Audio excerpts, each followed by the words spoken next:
తలుపుతీయమ్మా, మేము నిన్ను రక్షించడానికి వచ్చాం. మేమందరం మీ అన్నయ్య గారి భక్తులే. తలుపుతీ. మీ అన్నయ్య గారు ప్లాన్ వేసి ఎస్పీ గారు బయటకు పోయేలా చేశారు. ఆయన బయటకు పంపించేసి నిన్ను తీసుకెళ్ళడానికి మేమందరం వచ్చాం. తలుపుతీ. అంతా అబద్ధం, వాళ్ళంతా రౌడీ ముఖం. తలుపుతీ. అయ్యయ్యో, ఈ పిల్లలు అసలు తలుపు తీయడం లేదు. మనమే తలుపు బద్దలు కొట్టేద్దామే. అయ్యో పోలీసు వ్యాన్, ఎక్కడున్న వాళ్ళు అక్కడే గాప్ చీప్.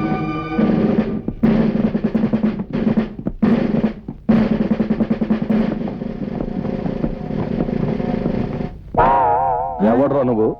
రౌడీనండి. ఏం చేస్తున్నావు ఇక్కడ? రహస్యంగా దాక్కున్నానండి, కప్పుకున్నాను కూడానండి. వీడిని అరెస్ట్ అయింది. ఎవరు నన్నండి? మరి ఏంటి వాడా? బొమ్మడుకున్నారా? దెబ్బ తినేశారండి. ఈడు రౌడీయే, ఆంజనేయులు మనడేనండి. రే దించారా, దెబ్బ తినేసావు. ఈ ఇద్దరు విధవలను అరెస్ట్ చేయండి. వ్యాన్ ఎక్కించు. ఏడు తర్వాత సంగతి నువ్వు చూసేది. చెప్పింది నోరు మూసుకుని మర్యాదగా చెయ్యి. That's all.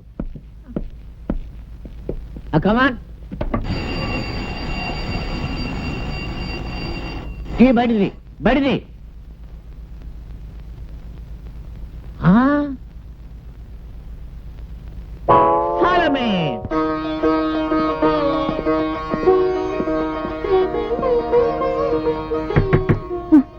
రా బాబు, కాళ్ళకి దండం పెట్టుకో, అక్షంతలు వేస్తాను. కాళ్ళకి దండం కాదు, నువ్వు చేతులకు బేడీలు వేస్తాను. వ్యాన్ ఎక్కించు.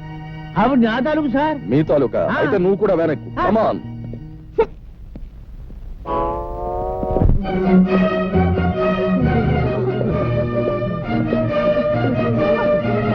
ఎవరు వీళ్ళంతా? ఆడవాళ్ళు సార్. పాప ఆల్ విడోస్. అయితే ఇక్కడికి వచ్చి ఏడుస్తారే? ఎక్కడికి వచ్చి ఏడుస్తారు ఎందుకు? ఈవిడ మా అమ్మగారండి. ఎందుకు వచ్చారు ఇక్కడికి? ఆ మాయగాడి కమ్యూనిటీ వాళ్ళు హరికథలు చెప్పి వీళ్ళందరినీ భక్తులుగా మార్చేశారండి. ఆ భక్తితోనే వీళ్ళు ఇక్కడికి వచ్చారండి. సరే, ఆ పని మీద ఇక్కడికి వచ్చిన వాళ్ళ రూల్ ప్రకారం అరెస్ట్ చేయాలి కదా.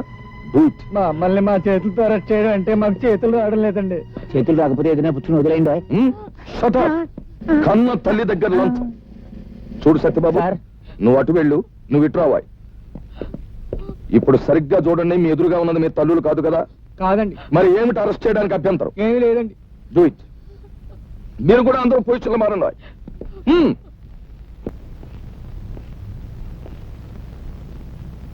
ఇదేమిటయ్యా, మీరు లోపల ఉండిపోయారు? మేము లోపలికి నెట్టేసి ఆడవాళ్ళు బయటికి పారిపోయారా?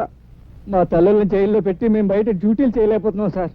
అందుకని వాళ్ళ బయటకు వదిలిపెట్టేసి మేము లోనకు వచ్చేసామండి. ఈ విధంగా మా తల్లులను తెచ్చుకుంటున్నాం. నిజంగా మీ తల్లి కొడుకుల అనుబంధం చూస్తుంటే నాకు గుండె కలిగి నీరైపోతుందయ్యా. సరే, ఎస్పీ గారితో నేనేదో చెప్పుకుంటాను. అన్నట్టు ఆ ఆడవాళ్లతో పాటు ఇద్దరు రౌడీ విధవులు కూడా ఉండాలి. వాళ్ళేరి? వాళ్ళు హరికథలో పక్కవాద్యాలు కదండి. వాళ్ళని విడుదల చేయకపోతే ఈ ముసలాళ్ళు బయటకు వెళ్దామన్నారండి. అంచేత వాళ్ళతో పాటు వెళ్ళని వదిలేసామండి. సరే, మీరు బయటకు వచ్చేయండి.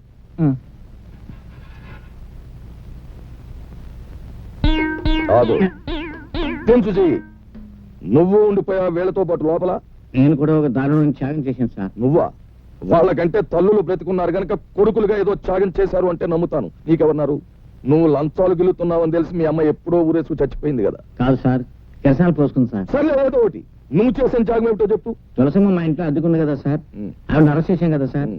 నేను లోపల ఉండి ఆవిడని విడిపించి మహిళా లోకాన్ని గౌరవించాను సార్. అలా గౌరవించడానికి ఆవిడ ఎంతకిల్లావు? లేదు సార్, సోదరుగా భావించడానికి ఆవిడ ఎంతకిల్లావో చెప్పు. కమాన్, టెల్ మీ. ఒక నెల అది ఎక్స్ట్రాగా ఇస్తున్నాను సార్. అది అలా చెప్పు. ఉరికమ్మం ఎక్కేవాడిని కూడా ఎంతో కొంత గిల్లాలని ఆశించే మనిషివి నువ్వు. నీ త్యాగాన్ని ఈ దేశం భరించలేదు. నువ్వు లోపలికెళ్ళు. లోపల ఉక్కుపోసేస్తుంది సార్. బని తడిచిపోయింది చూడండి సార్. ఫ్యాన్ వేయించి నీ కోసం ఏసీ పెట్టిస్తారు. వెళ్ళు లోపలికి.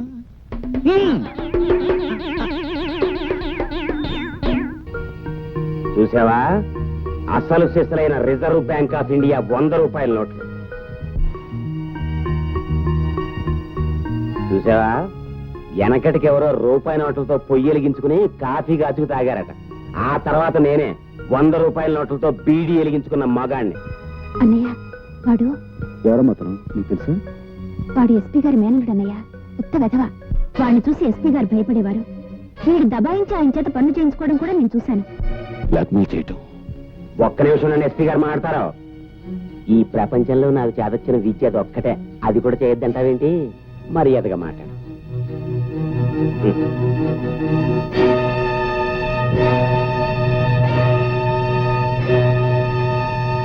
బ్లాక్ మెయిల్ వీరే చేస్తున్నాడా లేక వీడితో ఇంకెవరైనా చేయిస్తున్నారా అని మనం తెలుసుకోవాలి. ఎలా? ఆ విషయాలన్నీ నాకు వదిలేయండి. ఇదిగో బాబు, కొద్దిగా అగ్గిపెట్టి.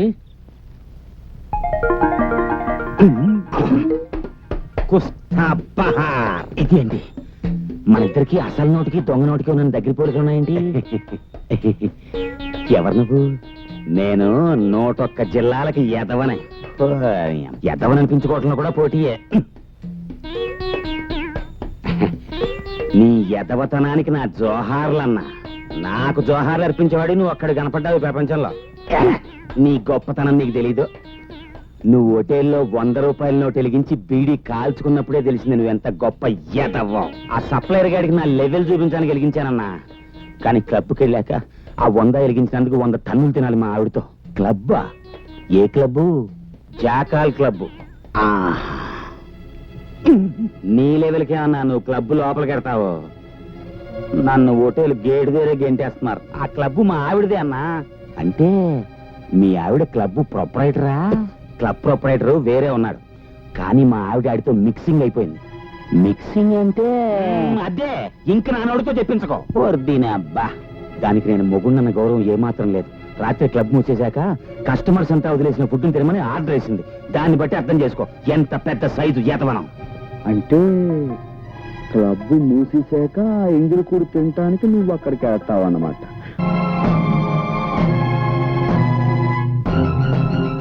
నా ఇష్టం వచ్చిన వాడితో ఆడతాను, పాడతాను. మధ్యలో నువ్వెవతివి? నేను ఎవర్నా? నువ్వు కావాలనుకుంటున్న ఆ వెధవకి పెళ్ళాన్ని. పెళ్ళానివా? పెళ్ళం? నువ్వు అతనికి పెళ్ళం, అతను నీకు మొగుడు. అసలు నీలో పెళ్ళానుకుండవలసిన లక్షణం ఒక్కటైనా ఉందా? మొగుడు ఎంగిలి పళ్ళాల్లో తింటూ ఉంటే చూస్తూ ఊరుకోవడం పెళ్ళం లక్షణమా? తలకి నూనెలా పెట్టుకోకుండా మాసిన గుడ్డలతో ఊరంతా బికారామల్లా తిరుగుతూ ఉంటే చూస్తూ ఊరుకోవడం పెళ్ళం లక్షణమా? సరే, అతను తప్పు చేశాడే అనుకో, అందుకని బూట్ కాలుతో తన్నడం అది పెళ్ళం లక్షణమేనా? అతను నీ మొగుడు అంటున్నావు కాబట్టి వెళ్ళిపోతున్నాను. నిజంగా జీవితంలో నాకు అతను లాంటి వాడు దొరికితే నీలాగా భ్రష్టురాల్ని కాను. అతనితో హ్యాపీగా జీవితాన్ని పంచుకుంటాను. వస్తా. పెద్ద సావిత్రి వచ్చింది నాకు బుద్ధి చెప్పడానికి. నువ్వా? రాత్రి అంత గొడవ జరిగాక మళ్ళీ నన్నెందుకు పిలుస్తావు? పిలవకి ఏం చేయమంటావు చెప్పు. అసలు రాత్రి నీకు ఎన్నో సంగతులు చెప్పుకోవాలనుకున్నాను, కానీ అది ఇంత మూలాన్ని నోరు మూసుకోవాల్సి వచ్చింది. మరే రాత్రి నీ మాటలన్నీ విన్నాక నేను ఓ మొగుణ్ణి అన్న సంగతి నాకు జ్ఞాపకం వచ్చింది. అది కాకుండా నీకు పెళ్లి కాకపోయినా మొగుణ్ణి ఎట్ట గౌరవించాలో, ఎట్ట లాలించాలో, ఎట్ట బుజ్జగించాలో నీకు తెలిసినంతగా ఇండియాలో ఎవరికి తెలియదు అనిపించింది. అంచేత నువ్వు అంటే మన ఇద్దరం పెళ్లి చేసుకుందాం. నేను అంటే మాత్రం నీ పెళ్ళం ఊరుకుంటుందా? ఇదిగో దాని సంగతి ఎత్తకో, దానికి విడాకులు ఇచ్చేస్తాను నువ్వు అంటే. సరే, నేను అంటాను. మరి మా పెద్దోళ్ళు ఒప్పుకోవద్దు? మీ పెద్దాళ్ళు ఒప్పించి ఎంతసేపు కుస్తా బహార్. నిన్నే పెళ్ళాడాలని నువ్వు పుస్తకం ముందు అనుకుంటుంటే ఇప్పుడు ఈ ఉడతమోహం పెడుతున్నా ఊరుకొని తీసుకొచ్చి పెళ్ళవుతానంటావా? వీడు చంపేస్తాను. నువ్వన్నది నేను ఉడతమోహం పెడతనా కొడుకునే కావచ్చు, కానీ నా మనసు మాత్రం మడత మంచం లాంటిది. అవును మావా, ఇతని మొహం దరిద్రంగా ఉన్నా మనసు మాత్రం మడత మంచం లాంటిదే. నువ్వు ఇప్పుడు మా అమ్మాయిని పెళ్లి చేసుకుంటే నీ జ్యోతి మా ఇల్లు పీకి పందిరేస్తుందేమో. అది ఇల్లు పీకి పందిరేస్తే ఆ పందిట్లోనే దాన్ని కుక్కలా కట్టేసే బెమ్మ రహస్యం నా గుప్పిట్లా ఉంది. కుస్తా బహార్. ఆ గుప్పిట్లో ఉన్న రహస్యం ఏంటో చెప్తున్నా ఆయన. ఐఎమ్ సారీ, నేను చెప్పను. నువ్వు చెప్పకపోతే మా వాళ్ళు నీకు ఇచ్చి పెళ్లి చేయరంట. నీ గుప్పిట్లో ఉన్న రహస్యం ఏమిటో చెప్పులెవరు? సెదాం జాగ్రత్తగానండి. చూడండి, నువ్వు కూడా జాగ్రత్తగా చెప్పు. చెంచల్ చచ్చిపోయినని చెప్పి జ్యోతి దాని ప్రియుడు కలిసి నా చేత మా మామయ్యని బ్లాక్ మెయిలింగ్ చేయిస్తున్నారు. అసలు నిజం చెప్పాలంటే చెంచల్ చచ్చిపోలేదు, బతికే ఉంది. అవును, బతికే ఉంది. నా కళ్ళతో చూశాను, బతికే ఉంది. ఆ ఆడ కుదుర్చావని మేము అంతా చూసావురా. అదే పొరపాటు. అది చెంచల్ శవం కాదు, మరి వేరే అమ్మాయి శవం. చెంచల్ చచ్చిపోయిందని మా మామయ్య ఇన్స్పెక్టర్ లింగాన్ని పిలిచి కేసు మాఫ్ చేయమన్నాడు. ఎందుకు సార్? ఈ 10,000 ఖర్చు పెట్టి ఈ కేసు ఎవరి మీదైనా బనాయించి చెంచల హత్య కేసులో మా అల్లుడి పేరు బయటకు రాకుండా చూడు. నీకేం భయం లేదు.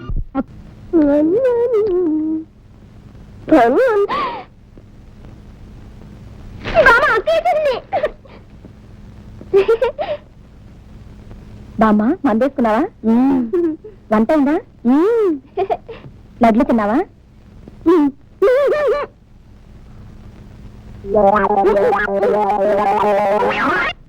ఏంటి పని? డాక్టర్ ఏమన్నాడు అసలు? ఏమన్నాను? అమ్మా నీకు చక్కెర వ్యాధి ఉంది, నువ్వు చక్కెర తినద్దు అన్నాడు. నేను ఇప్పుడు తిన్నది బెల్లమేదా? నాకేమన్నా బెల్లం వేదా? ఈ పిల్లలకి వద్దు వద్దంటే తినమని బలవంతంగా తినిపించింది. నేను స్వీట్లు తెస్తేనే గాని నన్ను హరికథకి తీసుకెళ్ళన్నావు కదమ్మా. నువ్వు నా స్వీట్లు తింటే హరికథ కాదు హరి అంటావు. ఓసి పిచ్చిదాన, నేను అప్పుడే హరి అన్నే. నీకు పెళ్లి కావాలి, నీ కడుపుని మీ తాతయ్య పుట్టాలి, ఆయన్ని సంకనేసుకుని నేను షికారు వెళ్ళాలి, అప్పుడు నేను హరి అనేది. మళ్ళీ ఏంటిది? చేతిలో ఉంటున్న పడేయమన్నావుగా, ముక్కు కింద కూతురు పడేద్దామని. పడైనా బామ్మా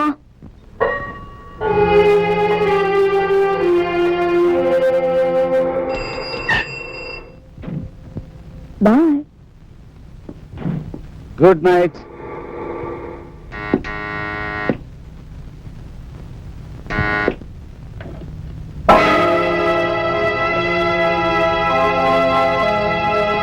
ఏమండి ఫోన్ చేయరు? పడుకోవటానికి వెళ్లే ముందు నీ దేవుడి ముఖం చూపించదని 1,00,000 సార్లు చెప్పాను. పోదరికి.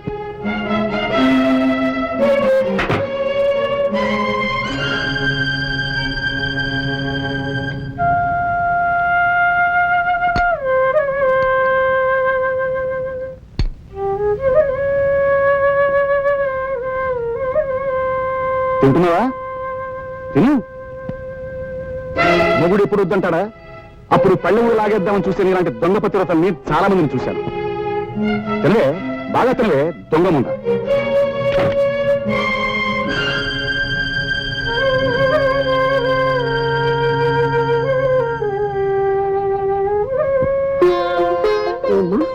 రాత్రి అన్నం తినలేదా? లేదు, రాత్రి అయినదే తెస్తాను.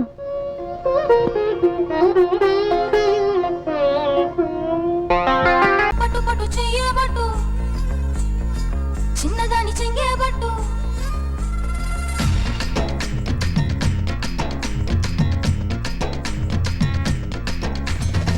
పట్టు పట్టు చెయ్యబట్టు చిన్నదాని చెంగేబట్టు నన్ను నిల్లు దాచిపెట్టు ఓ పుల్లోడా.